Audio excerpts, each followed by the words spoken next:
2015, that's when we started to see the collapse of commodity prices. We also started to see the drying up of investment capital.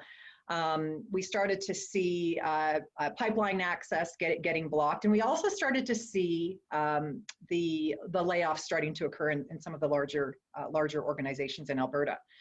And I'll never forget, you know, we have a lot of our clients at the time were sticking their heels into the sand and really didn't want to change. They wanted to continue to do what they were doing. They were happy. They were, you know, saying, well, Alberta's a boom and bust economy. You know, sure, you know, we're in a bit of a bust, but it's going to boom again.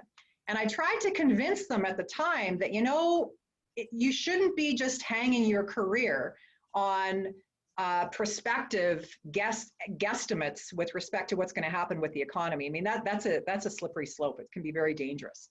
And unfortunately, those people that refuse to keep their mind open to change, some of them are still unemployed. And we're talking about some of Canada's historically greatest economic contributors. So it was really sad. So that was 2015. And, you know, like I said, we're in the midst of this massive paradigm shift right now. And it's kind of an exciting time for you guys to be graduating, because really the world is your oyster. And so that was 2015. 2017, this is when we started to see, at least in Alberta, in my opinion, the proliferation of artificial intelligence, machine learning, data analytics, all colliding together to create what a lot of people thought at the time was the perfect storm. And, you know, layoffs were still continuing, job losses and redundancies were increasing, but, you know, not horribly. And then welcome to 2020. And it was, you know, welcome to the pandemic. And it was like most people feel like they were hit by a bus.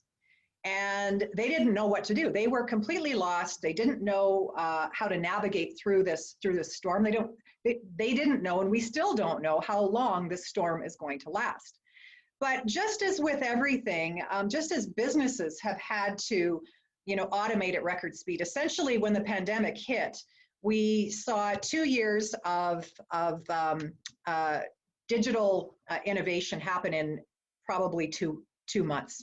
And so what we're really looking at is one of the largest societal and workforce shifts in history. And most people didn't know what to do. So in this whole workforce shift, one of the things that we have to understand is that as much as and as quickly as businesses are shifting and advancing, our careers and our lives and our own jobs also have to shift along with it. And that was sort of the last thing that anybody was really paying attention to. And I thought, whoa, you know, this is a really dangerous game that people are playing with their lives and with their futures. So as I said, 2 years of digital transformation in less than 2 months. Businesses were forced to automate at record speed. And even our little business, I mean, we've got a training center. We service career transition and outplacement services throughout Canada. We have a large office in downtown Calgary with classrooms, probably similar to the university.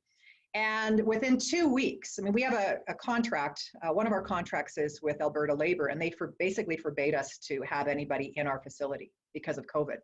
So within 2 weeks, we had to pivot everything, our entire business, all of our programs online. I mean, I pretty much had a heart attack, but we had to. I mean, our lives and our livelihoods were on the line. And so, I mean, this is just a very small microcosm of what was happening on an international scale. And unfortunately, what was resulting from all of this was unprecedented job market uncertainty. And like I said, most people didn't know what to do. They kind of froze. A lot of them were living off of CERB. And, but you know, that's a, you know, short-term gain for long-term pain. I mean, that's not going to solve your longer-term career issues. So when you look at how job search has changed because of COVID, the one thing that I have particularly noticed is that the job market has become brutally competitive. And you know, the one thing that I just want to share with you, and I know that all of you have worked really hard for your education. I know I certainly did when I got my MBA. But you can no longer rely solely on your hard skills. I mean, there are thousands of unemployed MBAs on the streets right now. And so if that's your only differentiator, good luck. And I'm not trying to sugarcoat anything. I'm just trying to tell it to you like it is, and on the basis of my experience. So you really have to be able to stand out. And the best way I can tell you to stand out is you have to know your brand value, the value of your brand. Your brand and your value are somewhat interchangeable, but you guys all understand about what's required to take a product to market. In this case, you guys are the product, and you have to take yourselves to market. But when you're taking yourselves to market, you have to understand that you're not just taking the outside, the bells and whistles of your education to market, you're taking your value to market. And the reason for that is that when we are in the midst of a lot of change and uncertainty, you have to hang on to the one thing that is certain. So we often hang on to our families. And when it comes to our careers, what we really have to hang on to is our value, because that's the one thing nobody will ever take away from you. You know, I talk about this thing called career security taking over or replacing job security. There is no such thing as job security anymore, you guys. And, you know, a job will be ripped away from you in a second if it hasn't already. But knowing your brand, knowing your value stays with you for life. So one of the best investments that I can recommend, and I wish I knew this when I was taking my MBA, was to pay closer attention to what the heck my value was. What is your value? What is it that makes you stand out? What is it that you can deliver that none of your MBA peers can? And so your value is part of your unique career DNA. It follows you around like a mirror. And the problem is that most of us never take any time to look back to see what the heck is following us. But we cannot strip our value away from us. Our value is stuck to us for life. So when it comes to career management, my advice to you, just get paid for it. So when it comes to going to market, you're not going to know what to get paid for unless you know your value. So when it comes to branding, successful career branding, you guys, it's way deeper than just all of the kitschy, fluffy stuff about your resume and LinkedIn. Yeah, of course, we teach all of that, and that's very important. But it's the content that you populate in those documents. So within your resume, you have to have your value has to come screaming off the page. In LinkedIn, tell me how my life or my company is going to be different with you in it. Don't just describe yourself and brand yourself as an MBA and you've got all these other credentials and certifications and everything. You know what? I hate to tell you this, so do a lot of others. So it's very important that you understand what your value is and take that to market. And so when we talk about this unprecedented job market uncertainty, because it is so competitive, you have to understand that when you are applying for a job, there are probably going to be 100 other people like you with this on paper anyway, applying for the same job. So you have to be able to stand out. And the only way to stand out is by understanding what your value is. A lot of people have been asking, and I do a lot of speaking on, pivoting and career pivoting and whether, what does that really mean? And pivot might be of interest to some of you. I mean, it's certainly a hot topic in our business right now. I would say at least 50% of our clients are looking to pivot their careers. So pivot can mean like a small 10 or 20% pivot where you are doing the same thing that you did in your last job, but perhaps in just a different industry. Alternatively, you could do a complete 100% pivot where we've taken MBAs and engineers and geologists and moved them into finance or banking, or something completely different from what they would have done in the past. So that's it. But usually the majority of us fall somewhere in between. So if you are considering a pivot, if your old job isn't just waiting in the wings for you, what you have to do is understand how important taking your value to market is. Because you're not going to have the experience or the industry experience or the work experience or the credentials necessarily to land that job. But I can tell you that if you know your value, you can have a job created for you. We see this all the time. And this is one of the new trends when we start talking about what's happening with this whole new reality of work. More and more people every day, our clients are having jobs created for themselves. And it's on the basis of their values. So they will approach an organization and understand what their pain points are, and then present what they can do to potentially solve those pain points. And I'll tell you a little trick. One of them is called IP. So in our business mind, we probably refer to IPs as intellectual property. But in the higher landing terminology, higher landing world, I have coined IP as being the two most important questions to ask anybody in any important conversation, and especially in a job interview. So I stands for what's important to you, and P stands for what are your pain points. So if you don't know what somebody's pain points are that are important to them today, not 6 months or 6 weeks down the road, there's no way you're going to be able to effectively sell yourself to them, regardless of what kind of brand you have. So branding is kind of a multi-staged process, and I'm going to go through a model that I think could really help you. But please, my advice to you is try to practice doing these IPs wherever you are, with your peers in your MBA in your MBA classes, with your professors, and also with prospective employers and with your network. So and one of the challenges that a lot of people fall into is as soon as they show up somewhere, they don't stop talking. They blah, blah, blah, blah, blah. And they end up spooking people away because they don't realize that the person has had something else happen within their life or within their world, and they really don't care. So what you have to do is you have to give somebody else the floor and allow them to do the talking. This is how you gain control of that conversation. And when you gain control of the conversation, you end up getting information, and information is knowledge, and knowledge is power. So how you can create a powerful conversation is by getting ideally prospective employers to get you to tell them, what are their pain points?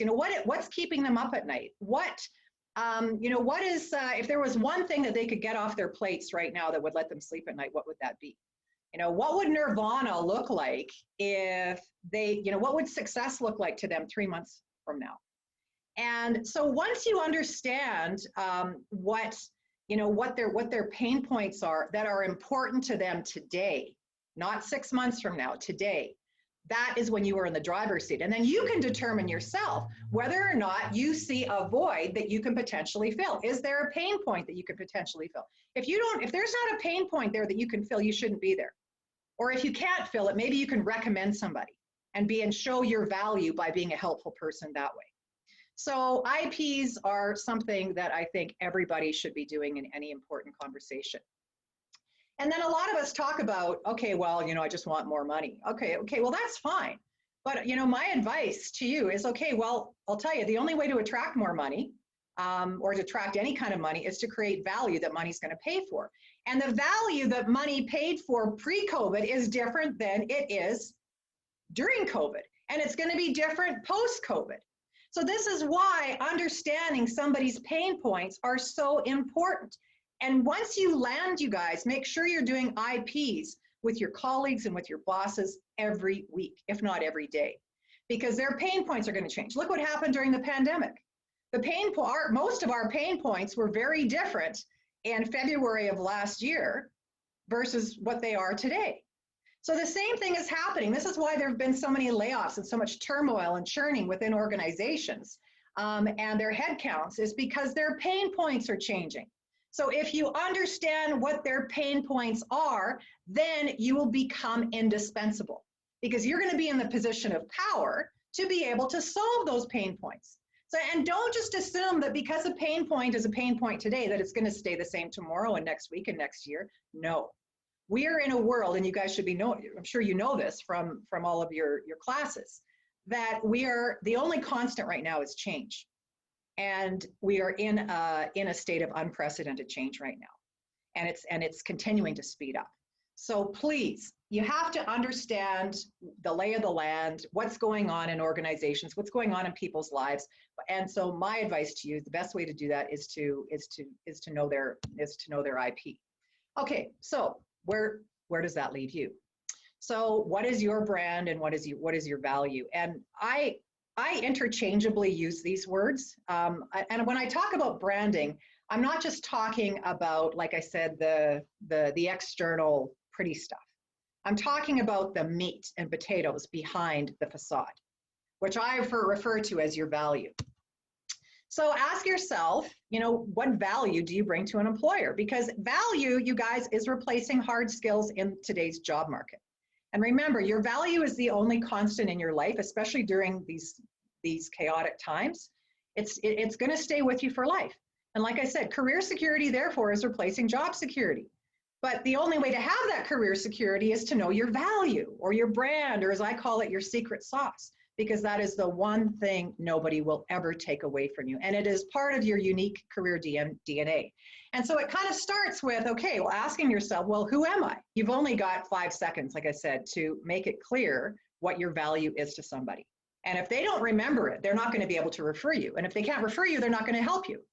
So what a waste. What a waste of a great connection. So when you think about different kinds of brands in the world, this guy often is a topic of conversation. What comes up when you think of Mr. Trump? You can put your what kind of brand does Donald Trump have? What are we guaranteed to get from Donald Trump no matter what? Entertainment. He's an entertainer. When you think about it, you guys, he got started, well, he says real estate, but it was probably being more of an entertaining developer. He got started on The Apprentice, right? And so that was reality TV. So what are we guaranteed to get from Donald is entertainment. And he's probably not going anywhere anytime soon. And so just imagine, like when you think about, when you turn on your TV and see Donald Trump, what are you automatically expecting? You're going to get entertained because he's going to say something politically incorrect. He's going to stir the pot, right? He wants to. He knows exactly what he's doing because this is the kind of brand that got him elected to the most powerful position in the world. So that was his value. So when you think about value, I want you to think about this guy. What comes to mind when you think of Steve Jobs? What is his brand? So what he was selling was not technology. What he was selling was the value that his technology was going to provide you.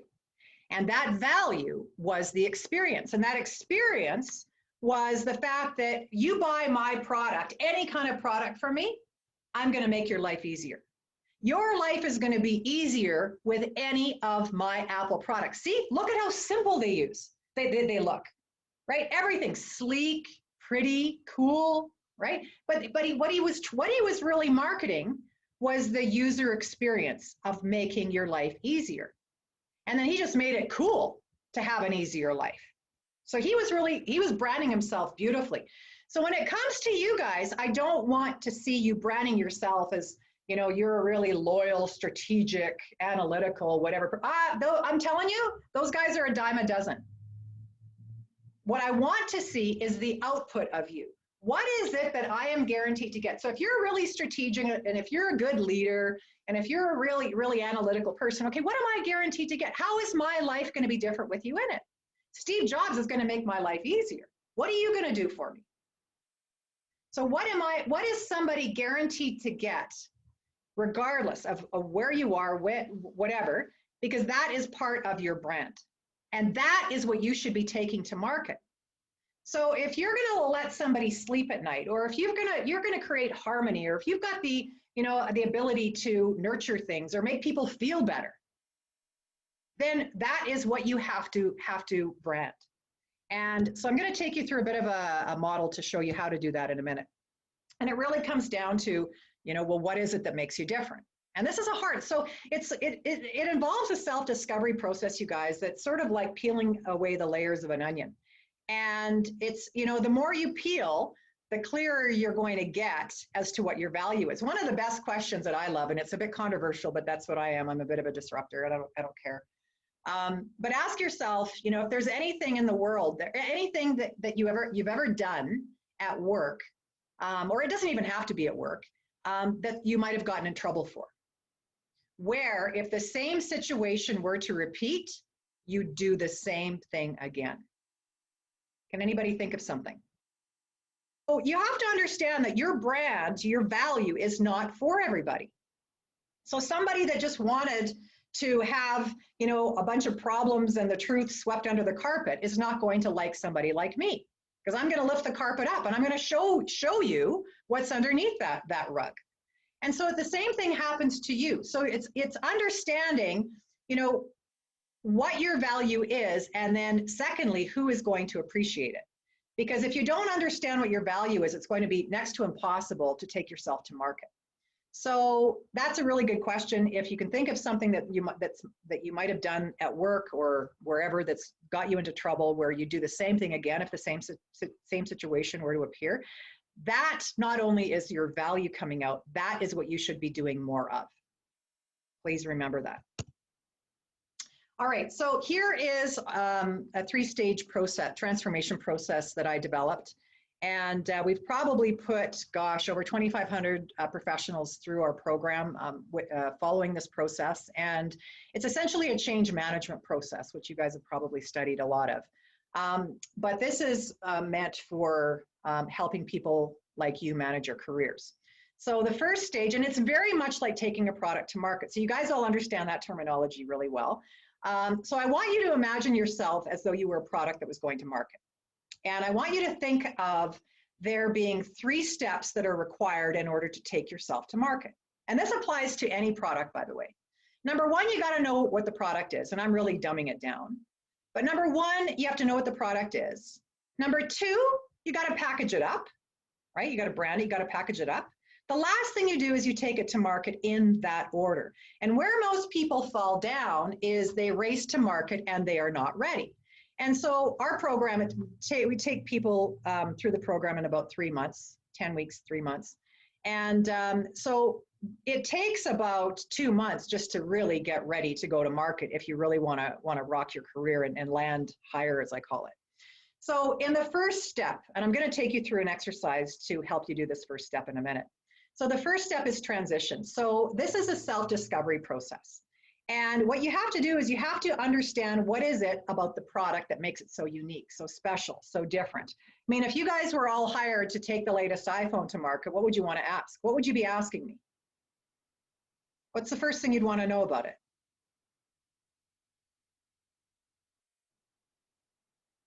What are the features? What does it do? Yeah, exactly, Austin. What are the features? What are the benefits? What is it that makes this so different? Why should you take this to market? I need to be able to convince you that it is worthy enough to take to market. Because if it's the same thing, same old thing, why would you want to do it? You're not going to be successful. So it's the same thing with you. So the first step is really getting clear on what your own features and benefits are. What is it that makes you unique, special, different, extraordinary? So that's the first step. The second step then is, okay, so now we're going to package it. But here's where the rubber hits the road, you guys. And we're not just packaging you, we're packaging the output of you. This is what we're branding. And the output of you is referred to as your value. So your value is being able to articulate how will someone's life or someone's company be different with you in it? What's going to change? What kind of impact are you going to have? If you're not going to have any impact, you're not worth hiring. So tell me, convince me. Are you going to make my life easier? Are you going to let me sleep at night? Are you going to make me money? Are you going to solve the problems that everybody else gives up on? Are you going to get rid of all these people problems? Are you going to create harmony for me? What is it that you're going to make me feel good? What is it that you are going to do for me? What is it that I am guaranteed to get from you? That is your brand. So when it comes to branding and you figure out what your value is, then we can put that on your, we get into visual, verbal, online branding. And so that includes your resume, your LinkedIn profile, your voicemail too, you guys. I hate automated voice messages, by the way. And how you present, the clothes you wear, how you speak. And what we're looking for, we have this thing called the Grizzly Den. And if I have a moment, I'll show you a quick clip of an MBA who presented recently in the Den. I thought it was kind of timely for this. But what the Grizzlies really look for, it's kind of like TV's Dragon's Den. You guys probably have something similar at your school too. But what they really look for and what employers look for is consistency of messaging. So if your resume says one thing, your LinkedIn says something else, and you show up as a completely different person, you've immediately lost credibility. And I'm going to move on to the next candidate. I'm going to disregard you. So this is why it's so important. So in our case, in the branding, we give you actually a chance to test your brand in front of a live panel of decision makers who don't know you, called the Grizzlies and the Grizzly Den. Sometimes they could even be your dream employers, and people have actually been hired because of that. But they give you helpful advice. They're going to give you unsolicited feedback. I mean, they're going to tell you where your blind spots are. Who else will tell you really the honest truth? An employer isn't going to tell you the truth. They just won't. And if you go and ask them, you're going to make them feel really uneasy and uncomfortable. They're going to even like you less. So this is where it's a bit of a conundrum that we face when it comes to managing our careers, because we really need that transparency, that feedback in order to improve, right? So the second stage, branding or packaging, and what we're really packaging here is your value. Now, assuming you are ready to go to market, the last step in the process is marketing. And here you're going to do a little go-to-market strategy that simply includes companies, people, and industries, not where you want to work, but who. Who would you say your target market is? So when it comes to your target market, you guys, when it comes to taking you to market, you're not marketing yourself just to the natural job lottery, as I call it, spinning your resume on social media, crossing your fingers, hoping for a callback. I mean, that's pretty passé. I mean, I suggest that you spend 20% of your time doing that and 80% of your time strategically marketing yourself. And all of you guys are in a way better position to do that with MBAs than other people with other types of degrees. So when it comes to taking yourself to market, your target market isn't just organization managers, HR, end users, customers. They are those people who are going to appreciate your value. So then when it comes to identifying your target market, we have to think in terms of companies, industries, and then specifically people. My opinion, we go to work for people, we don't go to work for companies. There are fabulous employers that you would never dream of working for in smaller organizations, and vice versa. So please remember, we go to work for people, we don't go to work for companies. This is why oftentimes what will happen is you'll have a great experience in a company, and then all of a sudden, your boss gets reassigned and you have a new boss, and things start going sideways. And it's because you're not aligned. And so, and that person probably doesn't appreciate your value. So this is why it's so important to understand what is important to those hiring managers. So this is where it comes back to doing those IPs. What's important to them? What are their pain points? Because you better know that if you're not solving one of those pain points that are important to them today, they're going to be looking for somebody else. So it's really important that you understand target market isn't just anyone. It's identifying strategically who you think will appreciate the value that you're bringing to the table. Therefore, if you don't know the value that you're bringing to the table, good luck. You're not going to know where to market yourself to. And when it comes to marketing yourself, you guys, I believe in taking a far more proactive approach. And not just, I know most of our clients land not from jobs that are posted, they have jobs created for them. And it's because they're out there, they're doing their IPs. And people, when they have a conversation with somebody, they don't know that they're gonna hire you. But next thing you know, because of the way that you're engaging in the conversation, you're making them realize that they've got gaps that they need to have filled, that they never thought of before. So this is how you are being of service to them. Okay, so when it comes to identifying what your brand is, it really comes down to this model. So this is a change management process. It's based on a model called the logical levels of change. All I did was I adapted it to people that are managing their careers. So at the very bottom of the pyramid, where you can see transition on the left-hand side, our job is to move you up to transformation. Now, this does not necessarily mean you have to completely transform who you are. Transformation to me means increasing your level of self-awareness. And please understand that employers today want to hire people that know who they are, and more importantly, who they are not. Don't ever show up to an interview being what I call, these career chameleons, because you completely lose credibility when you say, well, I can do that, I can do that, I could. Then you come across as not knowing who you are, and ultimately not really being able to do anything. So you really want to make sure that you understand who you are and what your value is prior to taking yourself to market. So the very bottom of this pyramid, we have survival and crisis. So kind of, if you guys have studied Maslow's pyramid, Maslow's hierarchy, I guess there's a little bit of an overlap with this. But survival and crisis when it comes to your career means that, there could be something that is serious that's happened in your life. So a death, a divorce, you break a bone, you get sick, something happens. And so my advice when you are in that state of crisis is you have to do something to find some stability first.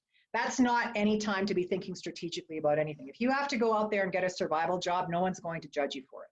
That's totally okay. And so if you are in that state of survival or crisis, just honor the period. I mean, it's sort of like going through a death, right? I mean, you have to go through, it just takes time. So, but if you do end up getting a survival job, for instance, that's not going to be your final resting place. And eventually, once you heal, you're going to realize that there's going to be more and you're going to have to get the show on the road.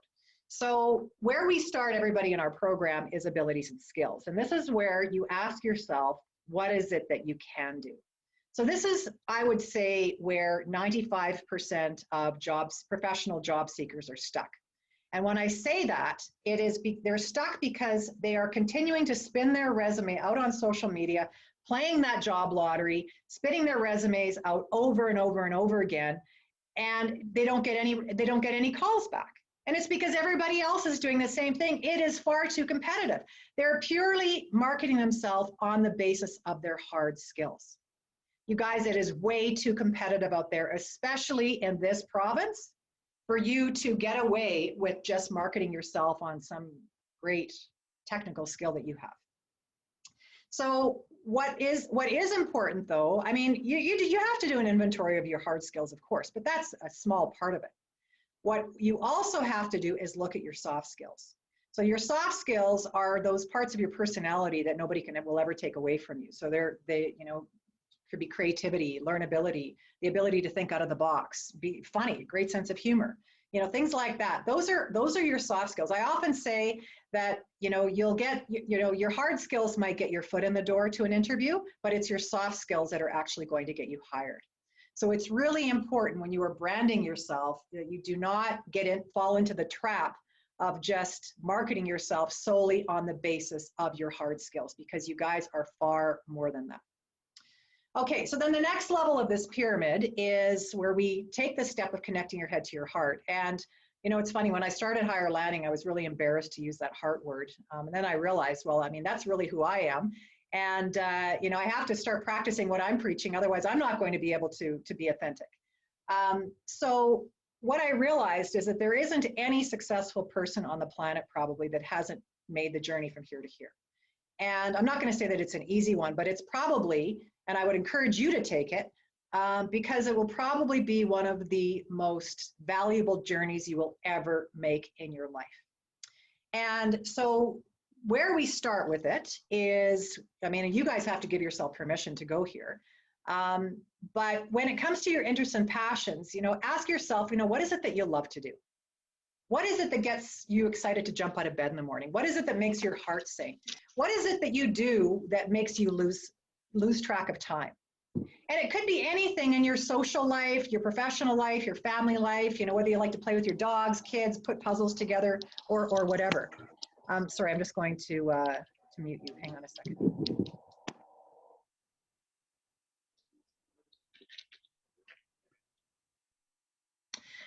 So ask yourself, what is it that gets you excited to jump out of bed in the morning? What is it that you love to do? What are your passions? So I just want to give you an example. We had a fellow that came into the program. He was with his employer for, well over a decade, and he got laid off, and he didn't see it coming. So when he came into, his employer sent him to us, and he was in a really, really tough space, tough mindset, and kind of negative. But it's because he was hurting. He felt that he didn't deserve to get laid off. So I thought, okay, well, I'm going to make him feel better, and I'm going to take him up this pyramid. So I said, okay, Jim, I said, let me ask you, I said, what are you really passionate about? He said, I hate that word. And I said, okay, well, let's call it something different. Hobbies, interests. What is it that you like to do with your spare time? And he goes, nothing. I thought, okay, what am I going to do now? So I said, okay, well, Jim, what did you do on the weekend? Last weekend. Oh, well, I was gardening with my wife. And I said, oh, so you like gardening, do you? And he said, oh, come on, now I didn't say that. And I said, okay, let me ask you a different question. I said, can you tell me what is it about gardening that you really like? Oh, well, I don't know. I guess it's kind of creative and I don't know, maybe it's kind of nurturing or something. And I said, oh, so nurturing is important to you, is it? And he said, oh, come on now. No, I didn't say that. So I could see that his mind was still with his last job. So I said, okay, Jim, let me ask you a different question. I said, go back to that last job of yours. And all of a sudden his ears perked up. And I said, can you think of a time there where you might have nurtured something where it resulted in some sort of a win? And all of a sudden, you guys, there was this dead silence. And I looked over at him, and the poor guy, I could see his lip quivering. All of a sudden, he put his head up, and he said, I can think of something. When I look back at my last job, it's like everybody who worked for me went on to do greater things than I did. One became a VP of this division, one became the president here, one started his own business, and all of a sudden, Jim broke into tears. And he said, I had no idea that I had any value whatsoever. And I said, okay, Jim, but did your boss know that about you? And he said, what do you mean? And I said, well, that company probably wouldn't be where it is without you. I mean, you were the kingmaker over there. You were this amazing mentor, builder, and nurturer of people that turned into tremendous leaders. And he said, I don't think they did. And I said, okay, well, listen, Jim, I just want to say something, not to rub salt into wounds or anything, but that wasn't their fault. And he said, what do you mean? And I said, this is what career management is all about. I said, you have got tremendous value as being, I called him the kingmaker. That was his word that I used for him. And I said, so once you know your value, it is absolutely imperative that you educate everybody around you, above you, and beneath you as to what your value is. Because that is what you want to be known as the go-to person for. And the more people that are going to you for that particular value, that is how you make yourself an indispensable asset within the organization. So all of a sudden, I'll tell you, this guy just felt like he had a ton of bricks lifted off of his shoulders. And he walked out of the classroom with a skip in his step, I'm sure that he didn't have in years, because suddenly he realized that he wasn't some unemployed whatever that had just been kicked to the curb. He had tremendous value. It's just that nobody knew that about him. He didn't know about it. And so you guys, understanding your value is your job, because if you let somebody else just inadvertently guess what your value is, they're probably going to guess wrong. So this is where it's so vital that you understand what you want to be known as the go-to person for, because that is really how you build an unstoppable career. So the next level of this pyramid is values and beliefs. And this is where you ask yourself, okay, well, what's important to you? The reason that this is so important is because if what's important to you is not important to who you're working for or with, you are not going to be happy or successful. So it's really about understanding alignment. So, when you are out there looking for work, you don't have to be looking for a 100% alignment where somebody, I'm not talking about interests. Let's say you like hockey, sports, and football, and whatever, drinking at the pub on weekends or whatever. That's not what I'm talking about, looking for something similar in an employer. I'm talking about what's important to them in terms of value. What kind of value, how would they define value?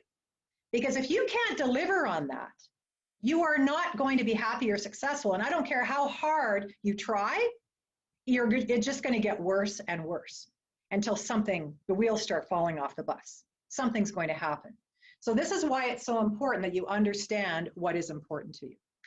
All right, so then the next level of the pyramid is your identity. So this is being able to describe who you are on the basis of this entire pyramid in a word or two.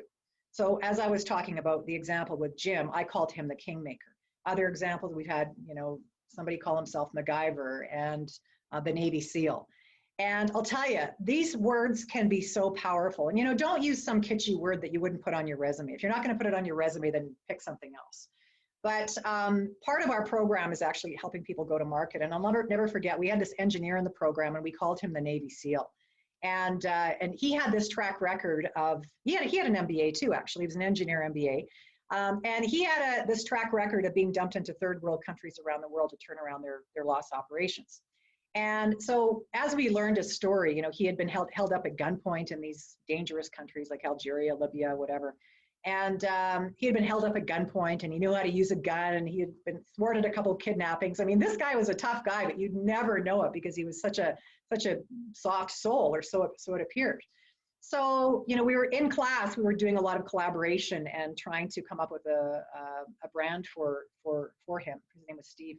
And somebody said, well, you know, he's kind of like the paratrooper, right? You dump him in, he does his work, and then you pull him out. And then somebody else said, oh, no, he's more like the Navy SEAL. So everybody said, oh, yeah, you know, he's a Navy SEAL, he's a Navy SEAL. So what was so funny is everybody loved this word except Steve. And he said, you know, you got to be kidding. There's no way I am going to, you want me to put Navy SEAL on my resume? You want me to go into the grizzly den and say that I'm a Navy SEAL? They're going to laugh. And I said, well, Steve, how's it been going for you so far? And he hadn't been working for over a year. And so anyway, he went into the grizzly den, and that was one of the things that they asked, okay, so tell me who you are. And he had to stand there, and he was so embarrassed. And he said, well, you know, they call me the Navy SEAL. And so what was really fun, what was so funny is I'll never forget, one of the Grizzlies there in the deliberation process said, you know, I could use a Navy SEAL on my team over in Aberdeen. Anyway, I never really thought much of it. But about 6 weeks later, I got a call from Steve. He was a client of ours from Newfoundland. And he said, Jackie, I just wanted to thank you. And I said, thank me for what? He said, for that job. And I said, what job? He said, that job from the Grizzly. I said, what are you talking about? Jackie, that Grizzly from CNRL hired me. I am now working for them. She created a role for me. I am now working for them in Aberdeen, Scotland. Well, I pretty much fainted. I had no idea. But it gets even better because I saw this Grizzly in the plus 15, and it was so funny because she said, Jackie, you know, do you have any more of those Navy SEALs? And I said, yeah, you probably already forgot his name. And so it's really funny because people might not remember what you do, but they'll remember a really powerful brand. So the top of this pyramid is your purpose, and that's helping you to get clear on what it is that you should be doing rather than what you can do. And so the next time you apply for work, you guys, I want you to ask yourself if you're applying for it just because it's something that you can do, or is it something that that you really should be doing because it's aligned to you. And this is especially important if you're looking to pivot to something that you don't have any experience in doing. Okay, so Judy's just saying that we have an hour. We're going to do some Q&A here in a moment. Yeah, so I'm just wrapping up a few more slides here, and then we can you guys can ask questions if you have any. A lot of people ask, what are the 10 most hard skills that are in demand globally right now? This is our experience: blockchain, cloud computing, analytical reasoning, AI, user experience design, business analytics, affiliate marketing, sales, and scientific computing. And then, of course, a lot of people ask, okay, well, what are the most in-demand soft skills? And these are things, you guys, that people will actually hire you for. So please, if you are true to any of these, if you possess any of these, please make sure that they are on your resume. So creativity, persuasion, collaboration, adaptability, learnability, emotional intelligence or social perceptiveness, and multicultural awareness. So please ensure that if you have any of these, that you do put them on your resume. I just wanted to touch a little bit upon the exponential employee. So there are, I don't know if any of you guys have heard about this exponential employee, but it's really about moving from what I call the linear employee to the exponential one. So if you look at before, prior to Higher Landing, I had my own search firm, and I noticed that a lot of our clients were looking for these traits of the linear employee. And, you know, they wanted somebody that was very efficient, one-person show, just get the job done, do everything manually, use old-fashioned legacy systems. You know, then they waited to be told what to learn and what to get training in. Well, now we're in this time of the exponential employee where these are things that people are actually getting paid to do. Experimentation is huge. So if you have got a track record of trying out new things, you are going to be exceptionally valuable to any organization that is looking, say, for a competitive advantage, where they have to try new things just to stay relevant. Using the crowd. So you can think about organizations that have spawned as a result of the crowd, anything online, Facebook, Google, Twitter. Crowdfunding. Who would have thought 10 years ago that it would be legal to raise money online? So if any of you've got that ability, make sure you say so. Being able to automate things, that's huge right now. Innovating, creating, thinking out of the box, and always learning. That's essential. So I would hate for any of you to be turned down for a role just because you didn't have some silly application that you could have taught yourself over the course of a weekend. So please make sure that if you do have an ability to learn things and learn them on your own, that should be part of your resume as well. Okay, high level, future of work beyond 2020, actually this should be beyond 2021 now. You have to assume control for your own career management because nobody's going to do it for you. You're going to be rewarded for the value you bring versus how loyal you might have been in your last job. Career security is replacing job security, but in order to have that, you need to know your value or your brand, as I call it, your secret sauce. You're going to be seeing a lot more discontinuous career paths, a lot more people pivoting. If you want to talk about that, we can in the Q&A. I can give you a lot of examples. A lot more contractors, freelancers, entrepreneurs. There are no more jobs for life. And innovation is replacing a lot of jobs right now too. You have to be able to demonstrate learnability and soft skills, and this is probably the best time in history to have a job created for you. And the best way to do that is to do those IPs. McKinsey is saying that 30% of jobs are going to, as you know them today, are going to be automated by 2030. So that means that a third of jobs as we know them today will be completely gone. I don't know if any of you guys are familiar with Sean Kanungo, but he is a management consultant, I think, and a professional speaker out of Edmonton. And he talks about the balance of power shifting from organizations to individuals. And what he's really saying now is that people are businesses. So we really have to treat our career, we have to become the CEOs of our own careers. And other thing too, the other trend is there's a lot more interest in working for smaller organizations than larger ones for a number of reasons, but a lot of our clients are deciding that they don't want to go and work for a multinational company. They want to go work for a smaller one where they can make an impact. So just something to keep in mind. Grizzly certification, like I said, this is an MBA that recently got certified. If any of you guys want, I can show you some quick video later. This was, if any of you are looking at how to present yourself in an interview, I can show you, this is what, a 3-minute clip. Yeah, this is pretty much a textbook case of how to do it well. And this is a lady, she's a lawyer, she's an engineer, she's got so many certifications. But the thing that the Grizzlies were most impressed with were not her hard skills and all of her qualifications, it was her soft skills. And she does a great job of demonstrating them in this video. All right, so we have a boot camp. I can share that with you later.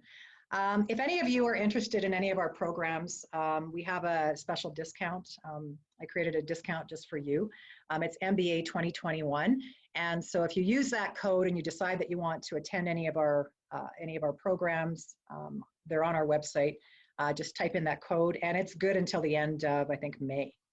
So you're welcome to use that.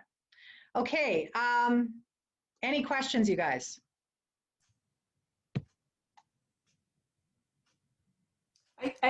Thank you, Jackie. That was, wow, inspiring. I think you opened the eyes of a lot of our students here. The only thing that I wanted to comment on is that I noticed that you mentioned that soft skills are what are going to be a differentiator for our students. The struggle I have with that, is the fact that a lot of students put their soft skills as the first item on their resume, and they are not differentiating them from the competition, because the ones that they use are being oversold. I receive, I don't know, hundreds and hundreds of resumes, probably thousands a month, and they all say the same. So I always tell them, like, honestly, you're not selling yourself properly here, especially when you're talking about having outstanding communication skills and there are a few errors in your resume, right? You're talking about leadership skills and your resume, your experience is not backing up that statement. So if you're going to talk about your soft skills, you need to back that with actual experiences in your resume, in your LinkedIn, in your communication with those employers, right? So what I often suggest to students is that if they must have their soft skills somewhere on their resume, to address the competencies that are being asked, obviously, by the employer, but also add a section that says known for, so that it takes that subjectivity away from the resume. Because again, you are telling me that you're a good leader. It doesn't say so on your resume, yeah, so no. It's just you. And for me to believe that, it's really hard, right? Yeah, if you put at least known for, then again, it starts sounding like you have been recognized in the past by maybe your employer. So that could lead to a conversation that you can have with a potential employer. But if they are just adding communication, leadership skills, yeah, teamwork, I take them away from the resume. It doesn't put them ahead of the doesn't make them stand out. What I recommend you guys is, you know, that pyramid where it talks about your skills, hard and soft, and then your passions, your value, your identity. That whole pyramid, if you go back and watch some of the Grizzly Den pitches, they're doing a pyramid pitch. That pyramid pitch that starts with your hard skills, your soft skills, your passions, and your whatever, all of that pyramid should be in your profile paragraph in your resume. And that profile paragraph should also be on your LinkedIn profile. Just at your LinkedIn profile, you've got more space. So in your LinkedIn profile, just make sure that you're hitting every level of that pyramid, including, so it's not just your hard skills or your soft skills. If you follow that pyramid, you will be able to back up and provide more credibility to who you say you are. So if you say you're a good leader, okay, well, give me an example, right? So maybe you demonstrate leadership through all of your volunteerism, right? Maybe that your volunteering is a real passion, but it's not just volunteering, it's leading volunteer or nonprofit groups, right? You're initiating them. So already, you know, you're differentiating yourself that way. But a lot of us don't really think about how do we make ourselves stand out? How do we make ourselves different? Yeah, okay, I'm a leader. Well, nobody's really told me how to do that and write that any differently. And it's hard, but it really takes a lot of self-introspection to figure that out. The easiest way I find our clients do it is just answer the questions on that pyramid. It's a way to start anyway. But yeah, how do you want to be known? What do you want to be known for? How do you want others to remember you? Exactly. Right? Do you just want to be known as an MBA? Well, I'll tell you, that's okay, but you're going to be one of how many thousands? Exactly. Right. I mean, I'm proud of my MBA, but I don't identify with myself as just that, because so many of our clients have them. Thank you, students, for joining us over this lunch hour. So really appreciate it, Jackie. You're welcome, and best of luck with your exams, you guys. I'm really excited for you.